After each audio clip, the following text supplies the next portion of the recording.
Assalamualaikum warahmatullahi wabarakatuh. Halo semuanya, apa kabar? Semoga dalam situasi saat ini kalian selalu diberikan kesehatan ya. Nah, di sini saya mau mengingatkan kepada para pemenang lomba baca puisi virtual 2020 tingkat sekolah dasar dan madrasah ibtidaiyah bahwa kalian masih berkesempatan meraih satu gelar lagi loh, yaitu juara favorit. Pemenang akan dipilih dari jumlah like dan komentar terbanyak pada video kalian yang sudah kami unggah pada channel Lembaga Kebudayaan Betawi. Periode penentuan juara favorit sudah dimulai dari tanggal 18 September sampai tanggal 23 September pukul 12 malam. Dan pemenangnya akan diumumkan di media sosial Lembaga Kebudayaan Betawi pada tanggal 24 September 2020. Jadi, tunggu apa lagi?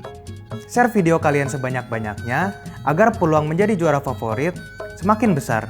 Semoga beruntung ya. Wassalamualaikum warahmatullahi wabarakatuh.